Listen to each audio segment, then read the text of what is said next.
नमस्कार। आगामी लोकसभा चुनाव पर आधारित हमारे विशेष कार्यक्रम आम चुनाव 2024 राज्य नीति में आप सभी का बहुत बहुत स्वागत है। मैं हूं लालचंद्र सिंह। राज्य नीति यानी कि राज्यों की चुनावी राजनीति, यानी कि अलग अलग राज्यों में क्या है इस बार के आम चुनाव के समीकरण। इस विशेष कार्यक्रम में हम बात करते हैं हर रोज किसी एक राज्य में चुनावी हलचल और स्थिति की। तो आज के अंक में बारी है झारखंड की। झारखंड ऐसा राज्य है जहां लोकसभा चुनावों से कुछ ही समय पहले, अब से कुछ ही हफ्ते पहले, बड़ा राजनीतिक बदलाव हुआ है। तो चर्चा के इस विशेष कार्यक्रम में जुड़ेंगे हमारे साथ खास मेहमान भी, लेकिन सबसे पहले देख लेते हैं क्या रही है चुनावी हलचल झारखंड में। तो झारखंड में पूर्व मुख्यमंत्री हेमंत सोरेन की गिरफ्तारी का मामला लगातार तूल पकड़ता जा रहा है। अब उन्हें ही धुरी बनाकर राजनीति भी होने लगी है। एक तरफ उनकी गिरफ्तारी के खिलाफ प्रदेश भर में न्याय यात्रा निकाली जा रही है, तो वहीं भाजपा की राजनीति भी उनके आसपास ही है। भाजपा ने उनके खिलाफ लगाए जा रहे आरोपों को आधार बना लिया है। इसे लेकर पूर्व में भी कार्यक्रम किए जा चुके हैं। चुनाव के दौरान भी भाजपा इसे जोर शोर से उठाकर लाभ लेने की भरसक कोशिश करती रहेगी। पूर्व मुख्यमंत्री हेमंत सोरेन प्रदेश में राजनीति की धुरी बन गए हैं। ईडी द्वारा हिरासत में लिए जाने के बाद उन्हें पद से इस्तीफा देना पड़ा था। इस प्रकरण से राज्य में व्यापक स्तर पर राजनीतिक उलटफेर हुआ और तेजी से घटे घटनाक्रम में नए मुख्यमंत्री चंपई सोरेन ने शपथ ली और तत्काल बहुमत भी हासिल करने में वो कामयाब रहे।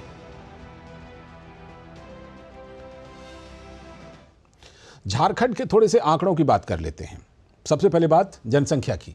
2011 की जनगणना के अनुसार झारखंड की कुल जनसंख्या 3.29 करोड़ है, जिनमें से पुरुष 1.69 करोड़ और महिला 1.60 करोड़। ये 2011 के आंकड़े हैं, याद रखिएगा। 2021 की जनगणना आई नहीं। साक्षरता दर की बात कीजिए, राष्ट्रीय औसत दर 72.98 है, लेकिन झारखंड में ये कम है, 66.41। पुरुषों का 76.84 और महिलाओं का 55.42।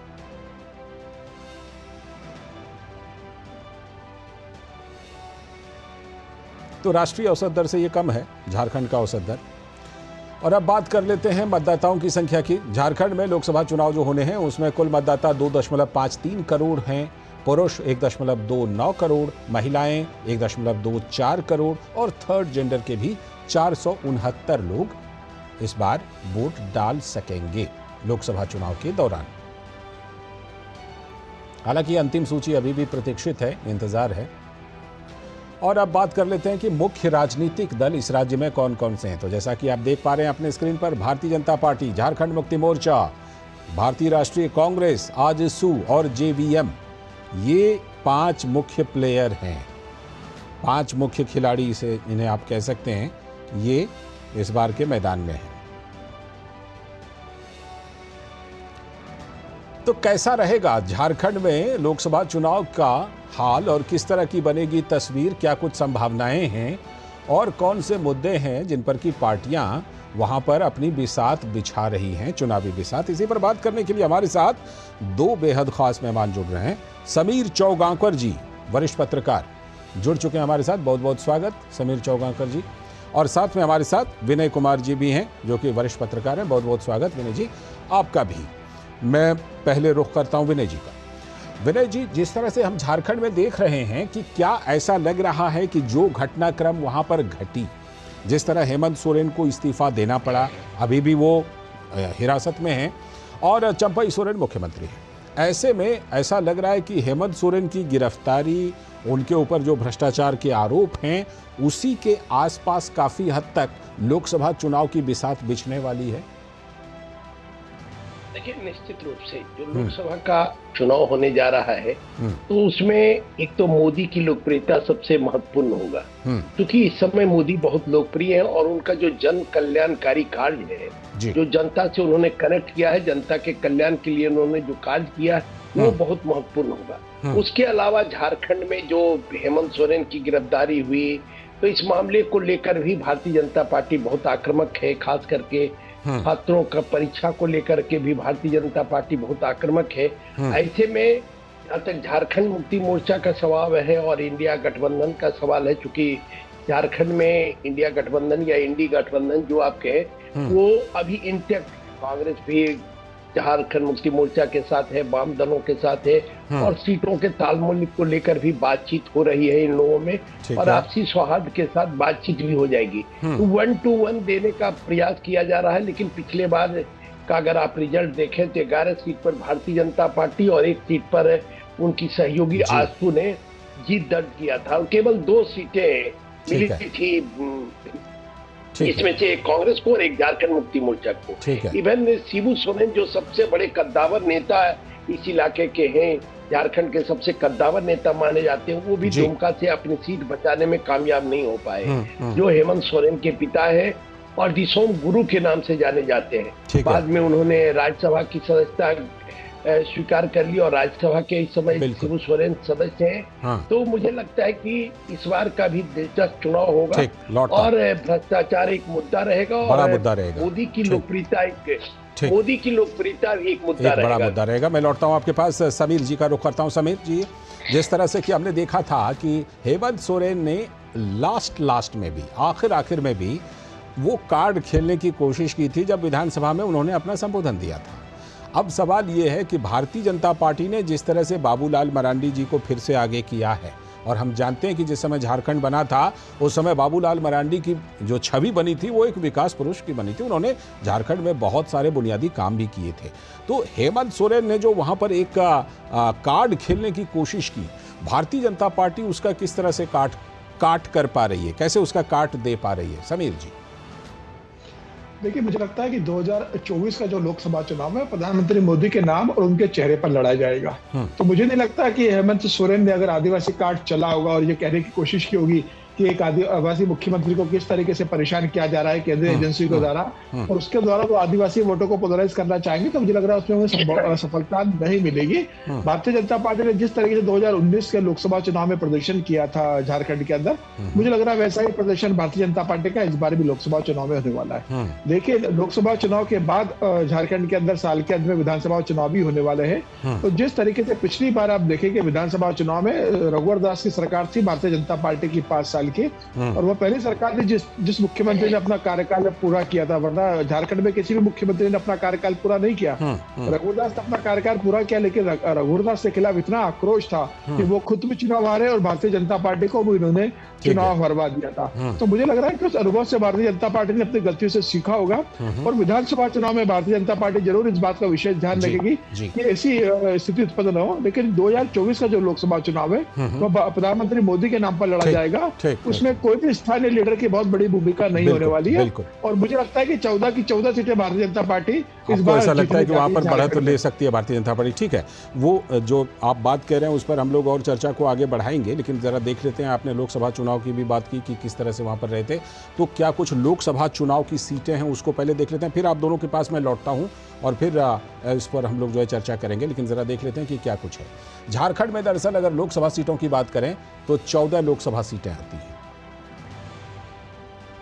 आप देखिए, इसमें कुल सीट 14, सामान्य 8 सीट है, आरक्षित अनुसूचित जाति की 1 सीट है और आरक्षित अनुसूचित जनजाति की 5 सीटें हैं। ये वहां पर समीकरण है। और जरा देखिए कि 2019 में हुआ क्या था, जिसका जिक्र अभी समीर जी भी कर रहे थे। भारतीय जनता पार्टी 11 सीटों पर जीती थी, जेएमएम 1, कांग्रेस 1 और आजसू 1 सीट पर। ये 2019 के चुनावी नतीजे थे।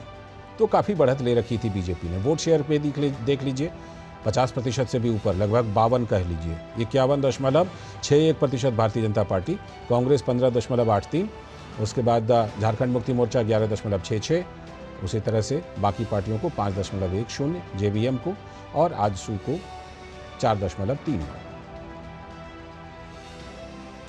और ज़रा ये क्षेत्र को देखिए कि क्या कुछ इसमें क्षेत्र हैं। झारखंड में कोल्हान है 2 सीट, छोटा नागपुर है 5, संथाल परगना 3, पलामू 2 और कोयलांचल में भी 2 सीट है। ये क्षेत्रवार। और क्षेत्रवार चुनावी नतीजे भी देख लीजिए। कोल्हान में बीजेपी 1, छोटा नागपुर में 5, संथाल में 2। झारखंड मुक्ति मोर्चा ऊपर में कोल्हान छोटा नागपुर में 0-0, जबकि संथाल में 1 ही सीट आई थी। आईएनसी का सिर्फ कोल्हान में 1 सीट आया था, आजसू का कहीं पर नहीं और जेवीएम का कहीं पर नहीं। तो 2019 के जो क्षेत्रवार चुनावी नतीजे थे उसका भी आंकड़ा देख लीजिए। पलामू में भारतीय जनता पार्टी 2, कोयलांचल में 1, जेवीएम कहीं नहीं, आईएनसी कहीं नहीं, आजसू 1 कोयलांचल में और जेवीएम कहीं पर नहीं।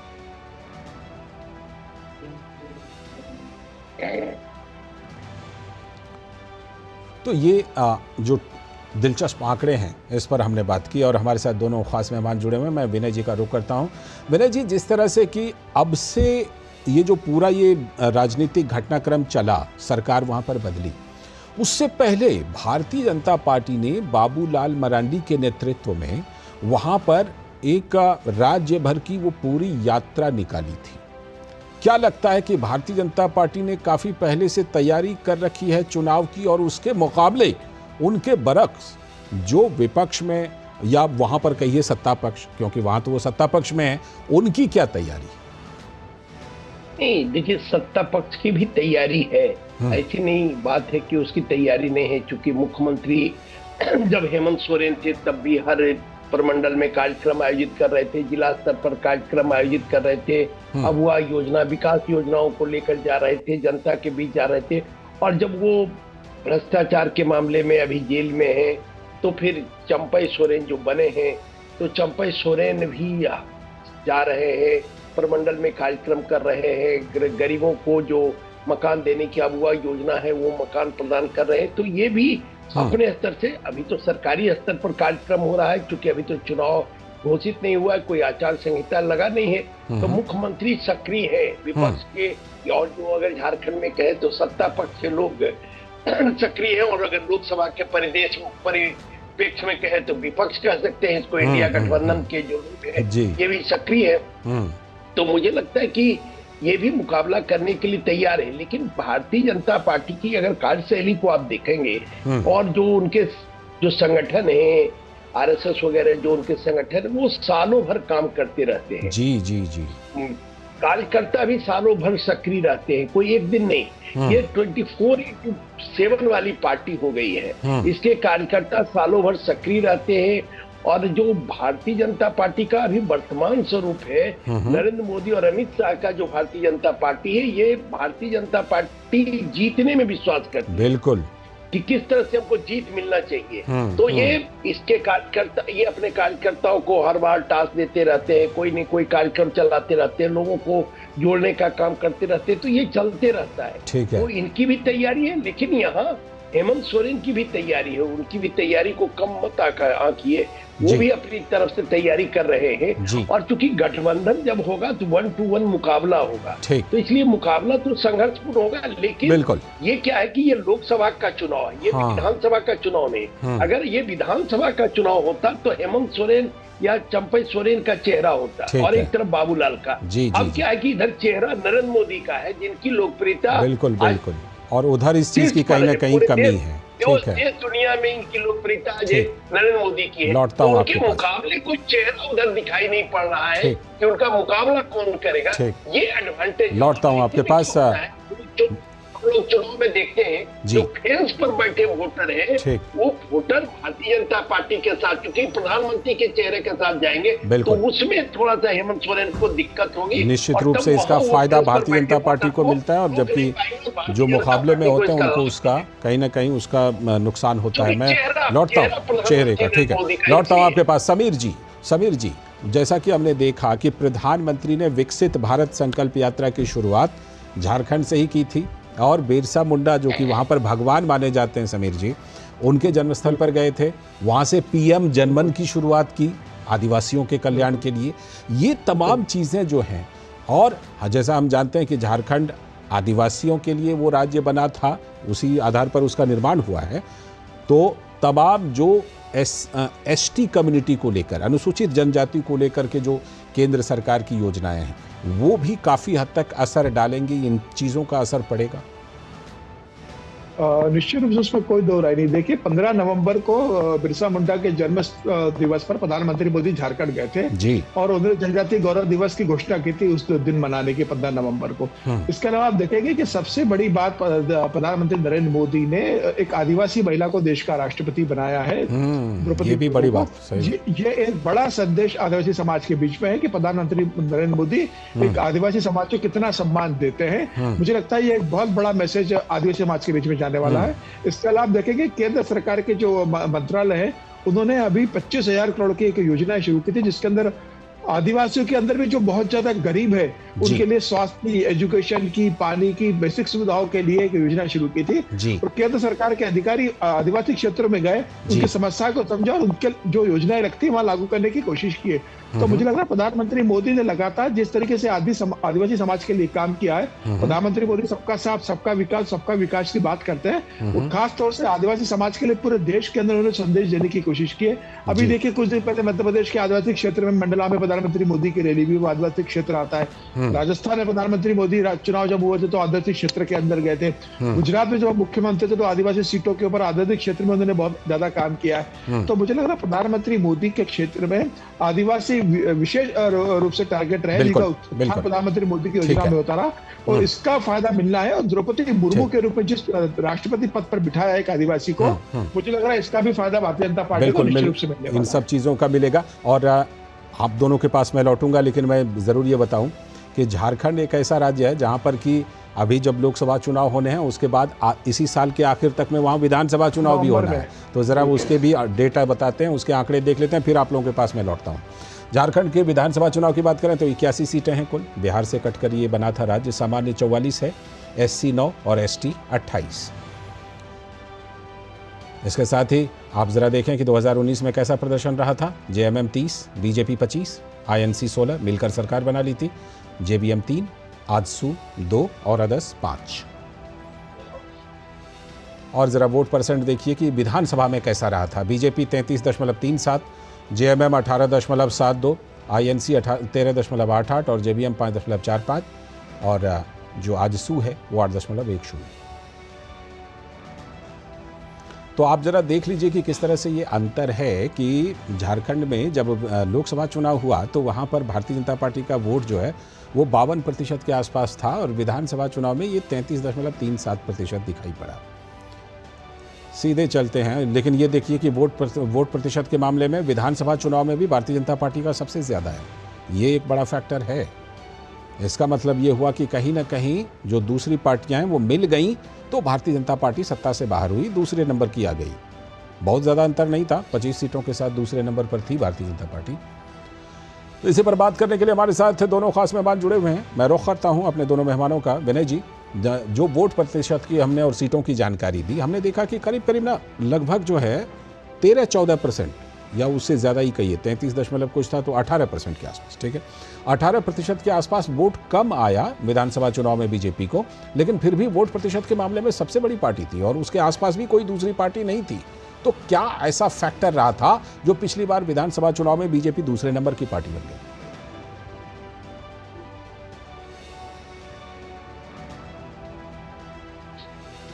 विनय जी, आप तक आवाज आ रही है?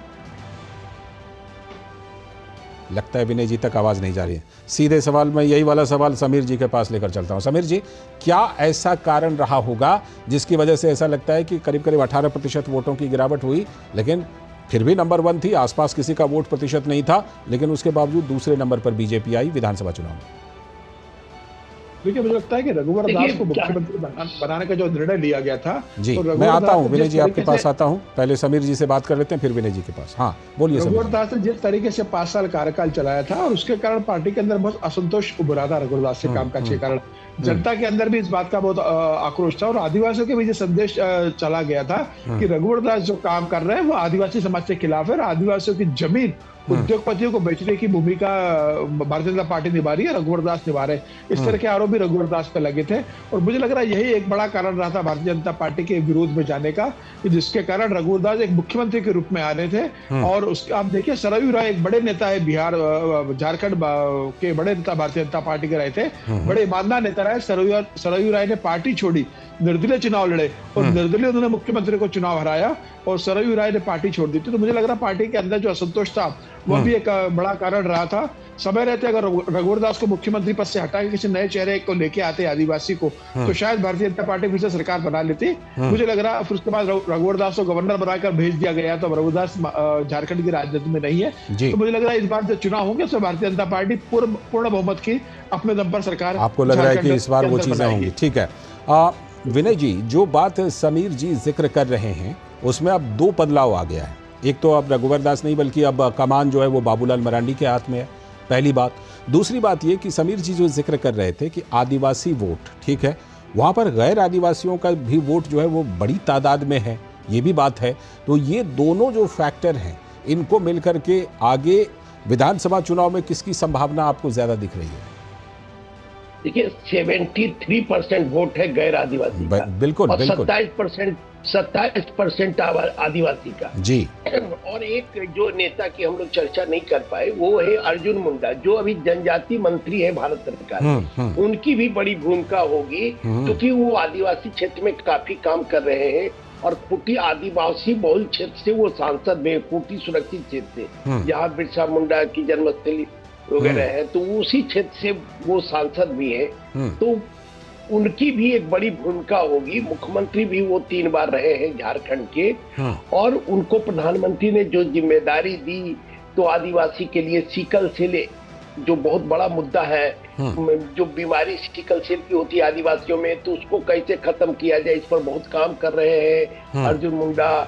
उसके अलावा स्कूल खोला जा रहा आदिवासी क्षेत्र में, आदिवासी क्षेत्र के विकास के लिए कई योजनाएं चलाई जा रही है झारखंड में, तो इसका भी असर पड़ेगा। पिछले चुनाव में हुआ जो सबसे गड़बड़ी क्या कि रघुवर दास सीएनटी और एसपीटी एक्ट में परिवर्तन करना चाह रहे थे और उनका उद्देश्य सही था, लेकिन उसको इस तरह से प्रोजेक्ट किया गया कि ये आदिवासियों की जमीन लूटने के लिए इसको किया जा रहा है, और ये मैसेज आदिवासी समाज में चला गया। और उसके कारण क्या हुआ कि 28 में से 26 सीटें बीजेपी हार गई। आदिवासी की जो 28 सीटें हैं उनमें से केवल 2 सीट बीजेपी जीत पाई और 26 सीटों पर झारखंड मुक्ति मोर्चा और कांग्रेस का कब्जा हो गया, और उसके कारण रघुवर दास की सरकार चली गई। अब इन 28 सीटों में से मुकाबला यहाँ अगर बीजेपी अपने को संभाल लेती है, यहाँ बेहतर कर लेती है, गैर आदिवासी क्षेत्र में उनको समस्या नहीं भारतीय जनता पार्टी को, लेकिन जो ये 28 सीट है यहाँ मजबूती के साथ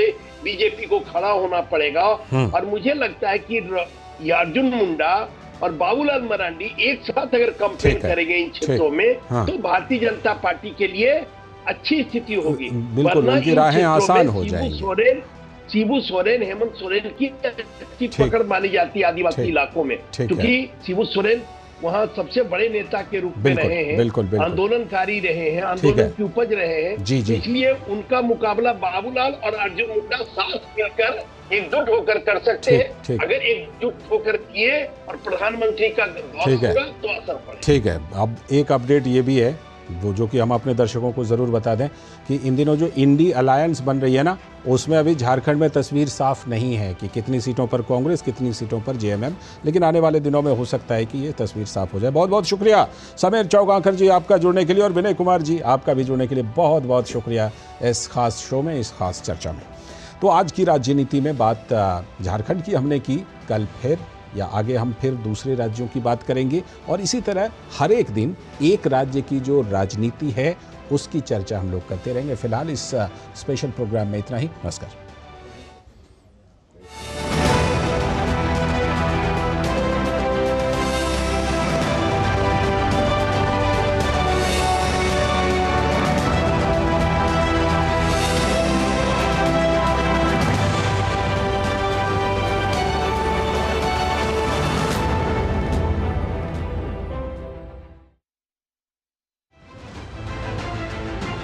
दुनिया की सबसे तेज रफ्तार और 5वीं सबसे बड़ी अर्थव्यवस्था, विश्व स्तर के बुनियादी ढांचे, भारत की फिनटेक क्रांति की कहानी।